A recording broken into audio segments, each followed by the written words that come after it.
आज जो हमारे गेस्ट हैं यहाँ पर अभी पीछे बैक स्टेज पर, वो एक बहुत ही सक्सेसफुल एंटरप्रेन्योर है. In fact he is one of the youngest self made billionaires of India.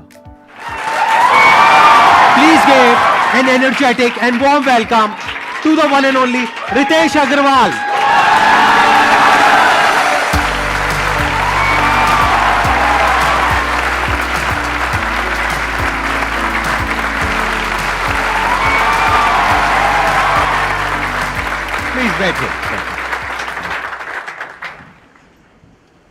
How old were you जब आपने शुरू किया था? I started at 18. और कई बार मैं भी I used to feel down as well. तो मुझे पता है आप कई सारे और एंटरप्रेन्योर से मिलते हैं जिन लोगों ने बिजनेसेस बड़े समय से बनाए हुए हैं. बट मैं शायद आपसे पहला एंटरप्रेन्योर मिल रहा हूँ जो who has also grown up being motivated by you. So thank you so much. Good to know that. सबसे पहले तो आपसे ये समझना चाहूंगा कि आइडिया आपके माइंड में कहाँ से आया? देखिए, सबसे पहले तो मैंने कंपनी शुरुआत करी थी जब मैं जस्ट हाई स्कूल से बाहर निकला था. तो उस समय मैं इंटर्नशिप्स करने लगा था छोटी छोटी कंपनियों में कि एक वेबसाइट बनवा लीजिए, सोशल मीडिया पेज बनवा लीजिए एंड सो ऑन. तो उससे थोड़ी स्टाइपेंड मिलती थी और मुझे ट्रैवल करने का बड़ा शौक था. तो मैं यहाँ पे आनंद विहार ISBT से बस लेकर के कहीं पे भी, जहाँ पे भी बस लेकर के जा सके, चाहे उत्तराखंड हो, राजस्थान हो, हिमाचल हो, वहाँ जाने की कोशिश करता था. वहाँ पे रहने की जगह सारी महंगी होती थी. तो मुझे छोटी छोटी गेस्ट हाउसेस, हॉलिडे होम्स, इस तरह की जगह मिलती थी जिनको जनरली लोगों ने डिस्कवर नहीं किया होता था, पर आपको 300 रुपये, 500 रुपये, 800 रुपये में ठीक साफ़ सुथरा जगह मिल जाता था. तो मेरी शुरुआत इस चीज़ से हुई कि मैंने देखा कि ये सारी जगह काफ़ी अवेलेबल हैं पर अननोन है एक तरीके से. तो उसको जो है मैंने एक वेबसाइट में डिस्ट्रीब्यूट करना शुरू किया कि इन जगहों में अगर आप रहें, उत्तराखंड में, हिमाचल में, राजस्थान में, आपको सस्ते दाम में प्राइस पे जगह मिलेगी. उससे शुरुआत किया मैंने ओरेवल का. 1 साल तक वो बिज़नेस चलाया. वो बिज़नेस चला नहीं, क्योंकि सबसे बड़ी चैलेंज ये थी कि बुकिंग तो आप करवा लीजिए पर सर्विस क्वालिटी मेंटेन होगा कि नहीं, उसकी जिम्मेवारी कोई नहीं ले रहा था.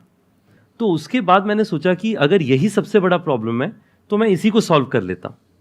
तो जो पहली गेस्ट हाउस, कई सारे जो हमारे पास छोटे गेस्ट हाउस गुड़गांव में भी हमारे साथ जुड़े थे, उनमें से एक को मैंने कहा कि आप जो है, आपकी प्रॉपर्टी को मैं सर्टिफाई करूँगा, थोड़ी क्वालिटी इंप्रूव करूँगा जिससे आपकी ऑक्यूपेंसी बढ़े, और मैं जिम्मेवारी लेकर के हर 2-3 दिन आके आपकी प्रॉपर्टी चेक करूँगा, ऑडिट करूँगा.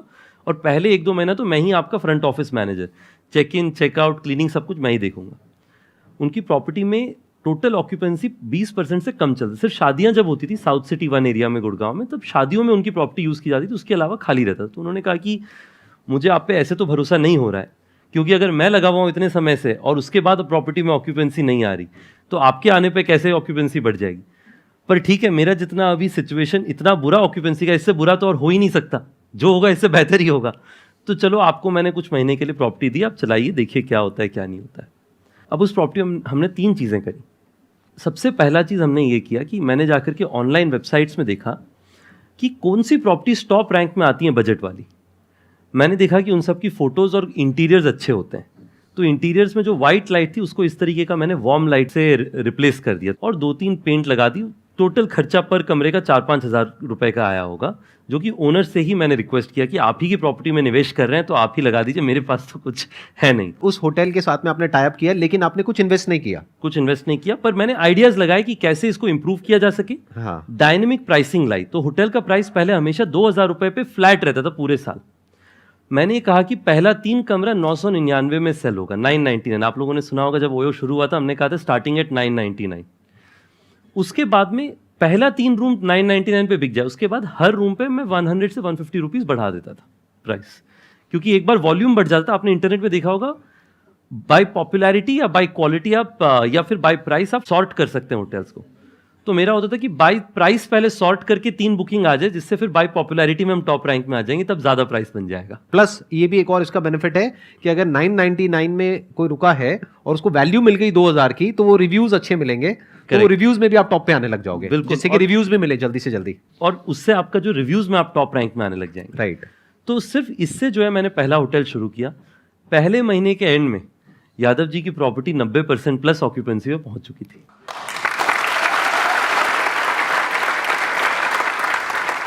This was your first success. This was the if first we talk success. about success. First real success was this hotel getting this occupancy. और इंडिया में जो है अच्छी स्टोरी बहुत जल्दी फैलती है वर्ड ऑफ माउथ से. तो लोगों ने कहा अच्छा यादव जी की प्रॉपर्टी के बाहर बड़ी गाड़ियां लगने लगी हैं, कस्टमर्स आने लगे, कैसे आने Right. लगे? हाँ. तो लोगों ने कहा कि अब तब लोग, ओयो नई ब्रांड थी, लोग कह नहीं पाते, तो लोग कहते थे ये योयो से अटैच किया इन्होंने, हाँ, तब से इनका काम बढ़ गया understand. है। हाँ, तो लोगों ने कहा कि आप योयो से फोन करिए हाँ, और आपका होटल भर जाएगा। तो वो वर्ड ऑफ माउथ जो है, उससे हमारे वो एक होटल से आज हमारे दुनिया भर में 1,40,000 प्रॉपर्टीज हैं, जो धीरे धीरे करके हमने फिर स्केल किया। लोग हमेशा स्टार्टअप्स में कहते हैं कि आपको आईआईटी से होना चाहिए, आईएम से होना चाहिए, आईवी लीग से होना चाहिए। ये बहुत लोगों के नोशंस हैं, एक नोशन होता है, राइट। मैं तो कहीं से किसी भी बड़ी कॉलेज, मैं तो कॉलेज ही नहीं गया, मतलब बड़ी कॉलेज तो दूर की कॉलेज बात आपने अपना करा भी नहीं? है। मैंने बिल्कुल, तो मेरी स्टोरी तो ये मैं है, और आप दोनों 12th पास है, मतलब हम दोनों 12th पास हैं। तो 12वीं कक्षा के बाद में जो एक पीटर थियल हैं, जो पेपैल के फाउंडर हैं, तो वो $100,000 यानी कि आज की करेंसी में 80 लाख रुपए 20 बच्चों को देते हैं 20 साल की उम्र से कम के लिए। कंडीशन ये है कि आपको कॉलेज छोड़ देना है। तो मैंने पीटर थियल के बारे में सुना, साइबर कैफे में पीटर थियल सर्च किया, मैंने प्रोग्राम के बारे में देखा, अप्लाई कर दिया। उसमें मेरे से पहले एशिया से कोई एक भी थियल फेलो कभी नहीं बना था, सिर्फ अमेरिकन, मोस्टली अमेरिकन मूल के लोग थे। तो मैंने जो अप्लाई कर देते हैं, मेरा कोई एक्सपेक्टेशन भी नहीं था कि कभी मेरे को थियल फेलो बनने का मौका मिलेगा। तो एक दिन मुझे फ़ोन आया कि आप जो हैं टॉप 40 कैंडिडेट्स में से एक हैं जिनको यूएस बुलाया जा रहा है पिच करने के लिए। तो मेरे खुशी का कोई ठिकाना नहीं था, इसलिए नहीं क्योंकि थियल फेलो बन जाना था, मुझे तो लग रहा था उसके बाद भी नहीं होगा, क्योंकि 40 में से 20 सेलेक्ट होने थे। मेरी खुशी का इसलिए ठिकाना नहीं था कि मुझे लगा कि पहली बार यूएस जाने का मौका मिलेगा। वो भी उन्होंने स्पॉन्सर किया होगा? वो भी उनका स्पॉन्सरशिप।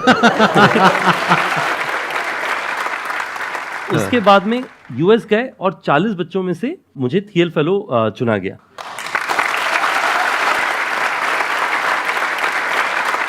तो मतलब उस टाइम पे आपको $1 लाख मिले? $1 लाख मिले। वो मेरा पहला फंडिंग था एक तरीके से, बिना कोई स्टेक के। मैं इसके दो कारण से ये मैं आपको स्टोरी बता रहा हूँ। पहला ये है कि आपकी बैकग्राउंड क्या होती है उससे कोई फर्क नहीं पड़ता है। आप में हिम्मत है कोई चीज़ सीखने के लिए और कर दिखाने के लिए, उससे फर्क पड़ता है। और दूसरा कि आप ज़मीन में काम करने के लिए तैयार हैं कि नहीं है। क्योंकि कई बार क्या होता है, हम लोगों को ये लगता है कि अगर हम होटल के बिजनेस में हैं तो हम क्यों होटल ओनर कहीं हमें मना करके बाहर ना निकाल दे, हमें तो इस इंडस्ट्री में कुछ पता नहीं, कोई 2 सवाल पूछ लेंगे तो फेलियर हो जाएगी, रिजेक्शन हो जाएगा। उससे हमने बिल्कुल नहीं डरना है। अगर आपने स्टार्टअप करना है, उसका सबसे पहला मूल भाव ये है कि आपको अपने काम करने में शर्म नहीं आनी चाहिए। जो भी काम है, हर काम इज्जतदार है, उस पर you should be proud about it. अगर आप ये दो चीज़ करेंगे तो मुझे लगता है, एटलीस्ट मैंने ये अर्ली डेज से सीखा कि अपने काम पे इज्जत और फक्र होना चाहिए।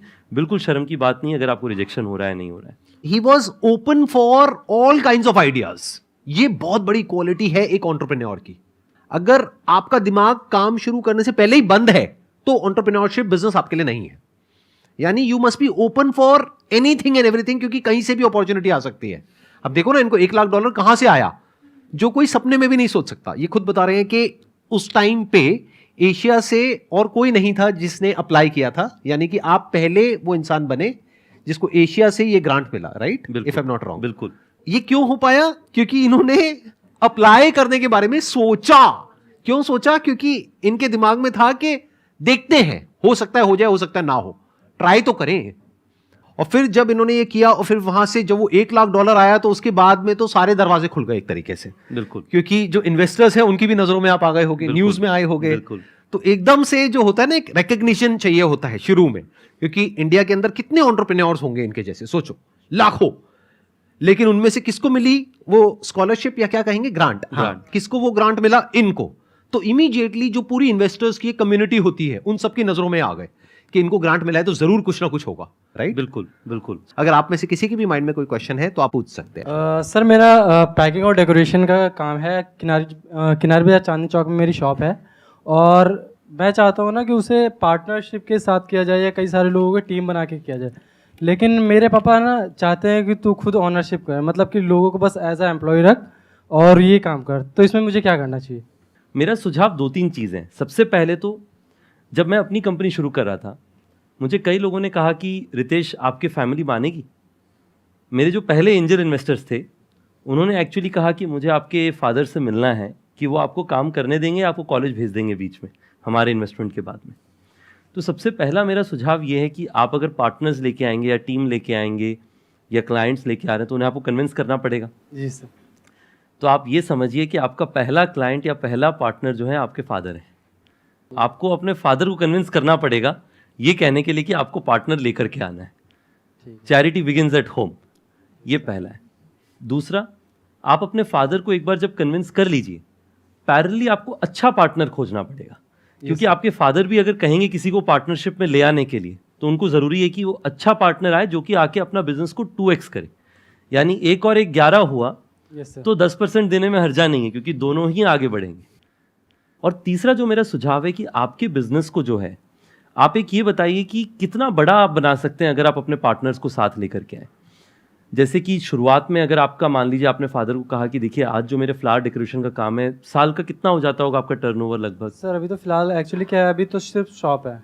इससे क्या है कि मैं चाहता हूँ ना कि मतलब जब मेरे पास पार्टनर्स हो जाएंगे तो किसी वेडिंग डेकोरेशन हो गया या बर्थडे के डेकोरेशन हो गया, इनका हम ऑनलाइन पर्पज से भी वो काम कर सकते हैं, ऑर्डर ले सकते हैं। हाँ जी, ऑल ओवर दिल्ली या कर सकते हैं, और बाकी तो सप्लाई तो ऑल ओवर इंडिया ही हम करते हैं। तो सिर्फ दिल्ली में 10,000 से ज़्यादा शादी होता है। Yes sir.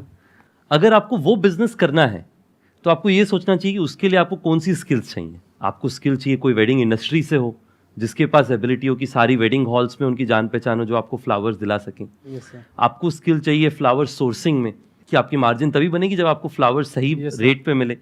और तीसरा, आपको मैनेजमेंट चाहिए, क्योंकि शादियों में अगर टाइम पे फूल नहीं लगा या फिर फूल नया नहीं लगा तो आपकी नेगेटिव मार्केटिंग हो सकती है। लोग कह सकते हैं इनसे फूल मत लीजिएगा, शादियों में थोड़ा रिस्क होता है। Yes sir.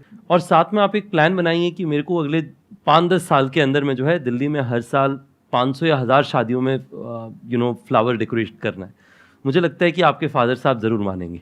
यहाँ पे ये सवाल इतना इंपॉर्टेंट नहीं है कि आपको पार्टनर्स को लेकर के आना है या किसी एम्प्लॉय को ऑनबोर्ड करना है। इंपॉर्टेंट ये है कि आपकी विजन क्या है। जैसे ये कह रहे हैं ना कि अभी इन्होंने बड़े कैजुअली एक बहुत बड़ी बात बोल दी कि अगर ऑन एन एवरेज महीने की 1000 शादियां भी आ जाती हैं तो उसके लिए कितनी बड़ी टीम चाहिए, आपको कितना कुछ चाहिए, तो उसके लिए एम्प्लॉयज भी चाहिए, पार्टनर्स भी चाहिए, स्टेक होल्डर्स भी चाहिए, सब कुछ चाहिए आपको, राइट। तो इंपॉर्टेंट ये है कि आपकी विजन क्या है। ये तो इनकी विजन है, इतना बड़ा जो ये सोच पा रहे हैं, क्योंकि ये चाहे भी तो कुछ छोटा नहीं सोच सकते आज जिस लेवल पे ये है, राइट। बट आपके माइंड में क्या है वो आप ही जानते हो कि वो सच क्या है। कि आप, हो सकता है आप अपने माइंड में सोच रहे हो कि यार अभी मेरे इस दुकान से 50-60 हज़ार लाख रुपए महीने की कमाई हो जाती है, खर्चा वर्चा काट करके, अब ये करके मुझे महीने का 2-4-5 लाख रुपए भी मिल जाए तो बहुत है। तो अगर इतना ही आप सोच रहे हो, उस हिसाब से आपको लोग चाहिए। तो जैसे इन्होंने जो भी स्टेप्स बताए वो बिल्कुल परफेक्ट हैं। पहले अपने फादर को कन्विंस करिए। अगर आपके फादर मना कर रहे हैं कि पार्टनरशिप में मत करिए, तो हो सकता है उनका कुछ खराब एक्सपीरियंस रहा हो पार्टनरशिप से रिलेटेड, तो कोई रीजन हो जिस वजह से वो बोल रहे हैं। तो ये भी देखना जरूरी है कि जिसके साथ आप पार्टनरशिप करने का सोच रहे हैं, क्या उसकी विजन आपके साथ में अलाइंड हो भी रही है, नहीं हो रही है, या वो कुछ और ही सोच करके आ रहा है या आ रही है, व्हाटएवर। तो ये इंपॉर्टेंट है बिजनेस में, विजन इंपॉर्टेंट है कि आपकी विजन क्या है, कहां तक देख पा रहे हो। In fact I think, please correct me if I am wrong, आपके करियर में जो सबसे बड़ा जो टर्निंग पॉइंट रहा होगा, ये जो आप यूएस गए और आपको ग्रांट मिला, I think this must have been the biggest turning point of your life in terms of thinking big. नहीं, बिल्कुल। आई थिंक ये जो एक बहुत बढ़िया बात बता रहे हैं सर। सबसे पहले तो I fully agree with sir in saying कि आपको एक अपने तरफ से क्लियर होना चाहिए कि मैंने क्या करना है। अगर आपका एम्बिशन है एक्स, आप अगर पार्टनर को बिना एक्सपेक्टेशन सेटिंग के ले आए, like in any situation, expectation setting is most important. उनकी एक्सपेक्टेशन कुछ और है, आपकी कुछ और है, तो आपकी डेली लड़ाइयाँ होंगी। You should avoid it. तो आप एक्सपेक्टेशन सेटिंग करिए, उसके हिसाब से आप सही पार्टनर खोज पाएंगे। जो थिंकिंग बिग है, बहुत ज़रूरी चीज़ है कि मैंने हमेशा सीखा है, you are the average of 10 people around you. जिसका मतलब आपके आसपास के जो 10 लोग हैं, आप ना चाह के भी उन 10 लोगों के एवरेज बन जाते हैं। अगर आपके आसपास 10 लोग हैं जो बड़ी चीज़ें सोच रहे हैं, आप अगर छोटी सोच रहे हो, आप उनके आसपास रह के सोचते हो थोड़ा मैं भी बड़ी सोच लेता हूँ, बड़ा नहीं तो मीडियम तो सोच लेते हैं छोटे से। पर अगर आपके पास 10 लोग हैं जो लोग दिन भर ये सोच रहे हैं कि चलो मैंने कुछ मान लीजिए छुट्टी मनाने के बारे में सोचना है, तो आपके दिल में बिल्कुल छुट्टी का दिल नहीं होगा, पर फिर भी आप भी सोचेंगे थोड़ी छुट्टी मैं भी सोच लेता हूँ। तो थियर फेलोशिप पहली बार ऐसी जगह थी जहाँ पे सब लोग बड़ी सोच रहे थे। हमारी फ्लैट में एक लड़का रहता था जिसकी कंपनी ही नहीं थी। उसने आके कहा कि मुझे दुनिया की सबसे बड़ी फ्लैश स्टोरेज कंपनी बनानी है। मैंने कहा ना, इनके पास, जैसे हमारे देश में मैं कहता था मेरे को साउथ सिटी 1 का सबसे बड़ा गेस्ट हाउस बिजनेस बनाना है। लोग हंसते थे मुझ पे कि साउथ सिटी 1 में तुम्हें लगता है तुम सबसे बड़ी गेस्ट हाउस बना लोगे। ये बहुत इंपॉर्टेंट पॉइंट है जो ये बोल रहे हैं। अपनी अटेंशन को बढ़ा लो जितना बढ़ा सकते हो। ये कितना इंपॉर्टेंट है, I can't express in words. ये इतना इंपॉर्टेंट है ये पॉइंट, ध्यान से सुनना अभी जो ये बोल रहे हैं। देखिए इसमें क्या होता है ना, हमारे यहाँ पे जनरली हमारे आसपास में सोसाइटी में लोग कहते हैं अपने पास जो रिसोर्स है, जो आपके पास में लागत है, उसी के हिसाब से सपने देखो। अभी अपने पास तो कुछ भी नहीं था तो सपने तो देखने बंद कर देने चाहिए थे उस मैथ्स के हिसाब से। पर जब मैंने उसे देखा कि उसके पास ना कोई कंपनी है ना कोई बिजनेस है और वो दुनिया में सबसे बड़ा बिजनेस बनाना चाहता है, तो मैंने सीखा कि सपने देखने का तो कोई खर्चा ही नहीं लगता है, फ्री ऑफ कॉस्ट है। अगर आप सोच सकते हैं बड़ा, तो उसके बाद में again goes back to probability, अगर नहीं सोचे तो 100% चांस है कि आप नहीं बना पाएंगे, पर अगर सोच लिया तो शायद 1-2% चांस है कि आप बना सकते हैं। उसके बाद से मैंने भी बड़ा सोचना शुरू किया। तो आप अपना जितना बड़ा सोच सकते हैं, अभी बस वही इशू है कि एक बार सोचने के बाद उसके लिए काम भी करना पड़ता है। अगर वो काम करने की हिम्मत है तो सोचने में कोई बुराई नहीं है। Thank you sir. Excellent point.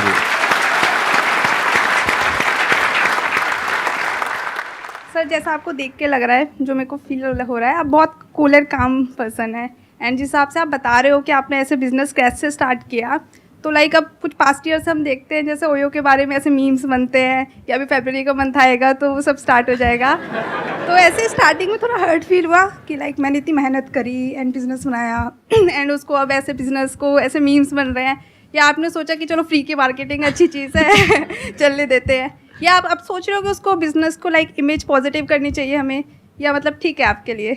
इस पे मेरे 3 डिफरेंट पर्सपेक्टिव्स हैं। अगर मैं पूरा ब्रॉडर जो है couple slash individuals same city travel उसके बारे में बताऊं, सबसे पहला तो ये है कि मैं पर्सनली जो है प्रोमिस्क्यूटी प्रमोट नहीं करता, या फिर मेरा ऐसा कोई व्यू नहीं, मुझे मतलब आई ऑल्सो डोंट प्रमोट की कोई एक्स्ट्रा मैरिटल वो। मुझे लगता है कि I have a very personal view of saying कि जो एक कॉमन इंडियन नैरेटिव है कि relationship should be built over a period of time, but वो तो मेरा पर्सनल व्यू है। हमारी कंपनी का बड़ा सिंपल प्रिंसिपल है कि हम लोग जज नहीं करते। कोई भी कस्टमर हो, अगर उनके पास लेजिटिमेट आईडी कार्ड है, ये लॉ ऑफ द लैंड कहता है कि हम उन्हें चेक इन दें और उनको बेहतर से बेहतर सर्विस एनेबल करें, और उसी पे हम लोग काम करते हैं। और इसमें आप देखेंगे कि हिस्टोरिकली बड़ी चैलेंजेस रही हैं। जैसे मैं आपको बताता हूँ, कुछ साल पहले हमारे एक कॉलीग थे, वो और उनकी वाइफ एक होटल में गए। वाइफ ने जो है सेकेंड नेम बदला नहीं था, उनका सेकेंड नेम सेम था पहले जैसा ही। तो होटल वाले ने कहा कि आप दोनों शादीशुदा हैं, इसका मैरिज सर्टिफिकेट दिखाइए, फिर हम आपको चेक इन देंगे। ओयो के पहले कई लोगों ने ऐसी एक्सपीरियंसेस सही हैं कि लोग जज करते हैं, लोग घूरते हैं लोगों को। हमारा ये ओपिनियन है कि आप चाहे कोई भी हो, अगर आप एक लेजिटिमेट पर्पज से रहने आए हैं तो हम आपको चेक इन देंगे, बट मेरा पर्सनल व्यू उसको लेकर के अलग हो सकता है। जो तीसरा है, और ये भी बहुत क्रूशियल चीज़ है, कि आज के दिन में ओयो में अगर आप देखें जो कंज्यूमर सेगमेंट है वो बहुत ब्रॉड है। आप सेम होटल में देखेंगे यंगस्टर्स होंगे, जो लोग मतलब 20, 25, 30 साल की उम्र में हैं, उसी होटल में रह रहे होंगे 50 साल 60 साल की उम्र की फैमिलीज, उसी के बगल में रह रहे होंगे कॉर्पोरेट क्लाइंट्स। और अगर आप लोग कुछ ओयो में रहें तो आपने देखा होगा कि वहाँ पे मैं कई बार होटल में खुद जाके रिसेप्शन में बैठता हूँ, चेक इन कराता हूँ आजकल भी, टू लर्न की कौन आ रहा है। It is just a fascinating experience कि हर तरीके के कस्टमर आते हैं। आज के दिन में जान के आपको खुशी होगी कि हमारा लगभग जो है 30% बिजनेस सिर्फ रिलीजियस डेस्टिनेशन जैसी जगहों से आता है। तो ओयो आपके लिए top of the mind choice होना चाहिए, यही हमारा ब्रांड का एस्पिरेशन है।